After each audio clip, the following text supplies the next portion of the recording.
एका गावात एक पुराणिक बुवा आले. पुराण सांगू लागले.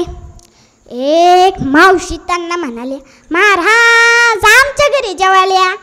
महाराज म्हणाले, ठीक आहे. गेले जेवण करायला. जेवण झाले. मावशीने विचारले, महाराज स्वयंपाक कसा झाला होता? महाराज म्हणाले, स्वयंपाक छान झाला होता, पण लाडू थोडेसे गोडीला कमीच होते. मावशी म्हणाले, उद्याचा दिवस परत या जेवायला. महाराज म्हणाले, ठीक आहे. गेले जेवण करायला. जेवण झाले. मावशीने विचारले, महाराज स्वयंपाक कसा झाला होता? महाराज म्हणाले, स्वयंपाक छान झाला होता, पण लाडू थोडेसे गोडीला कमीच होते. मावशी म्हणाल्या, उद्याचा दिवस परत या जेवायला. महाराज म्हणाले, ठीक आहे. मग मावशीने 80% साखर व 20% बेसन घालून लाडू केले. महाराज गेले जेवण करायला. जेवण झाले. मावशीने विचारले, महाराज लाडू कसे झाले होते? महाराज म्हणाले, वा वा कृत्य कृत्य झालो. इच्छा केली ते पावलो, पण लाडू थोडेसे गोडीला कमीच होते. मावशी म्हणाल्या, उद्याचा दिवस परत या जेवायला. महाराज म्हणाले, ठीक आहे. मग मावशीने नुसत्या साखरेचे लाडू बनवले. महाराज गेले जेवण करायला. जेवण झाले. मावशीने विचारले, महाराज लाडू कसे झाले होते?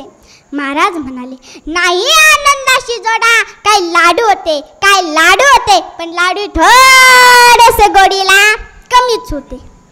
मग बाकी मावशीने घेतलं नाही एक दाणकन आणि जे पुराणी बुवा ठोकायला सुरुवात केली. देत दनादन, देत दनादन, देत दनादन, देत दनादन. मेले याच्यापेक्षा गोड लाडू कोणी करूच शकत नाही. देत दनादन, देत दनादन, देत दनादन, देत दनादन. जे पुराणिक बाप पळाला. पळता पळता उठून पडला. विठाला विठाला.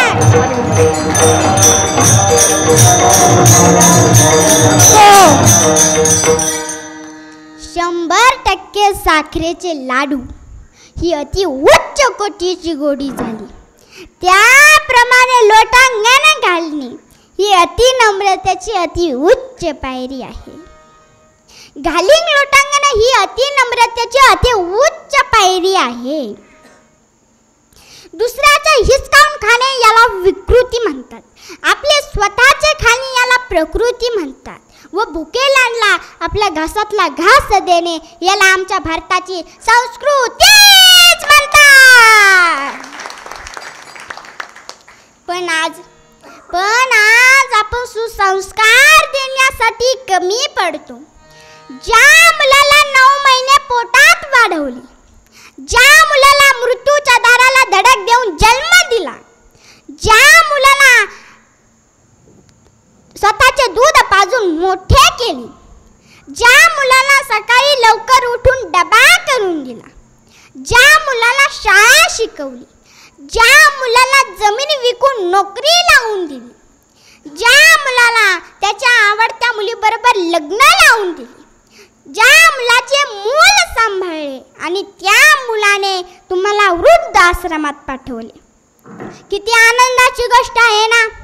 आहे की नाही? आहे की नाही? काय खोटं बोलताय राव? काय खोटं बोलताय राव? नाही. त्या मुलासाठी एवढे सारे करत असताना आणखी जर एक गोष्ट केली असती, त्याच्यावर जर थोडेसे सुसंस्कार केले असते, तर त्याने तुम्हाला वृद्ध आश्रमात पाठवले नसते. मग काय केलं असतं? त्यांनी तुम्हाला लोटांगण घातले असते. घालिंग लोटांगण वंदीन चरण ठला ठला.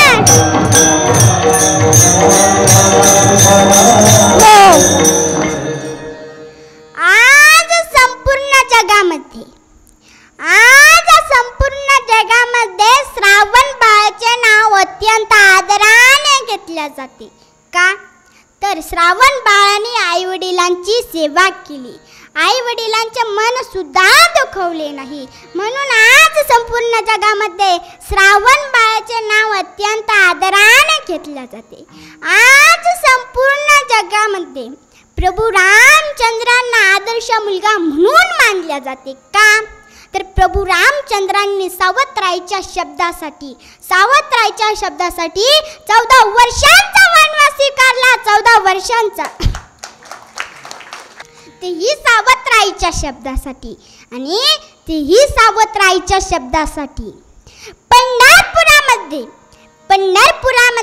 आजपर्यंत पांडुरंग परमात्मा विठ्ठल उभा आहे. कोणासाठी? पुंडलिकासाठी. पुंडलिकाने आईवडिलांची काय केली सेवा? पुंडलिकाने आईवडिलांची सेवा केली.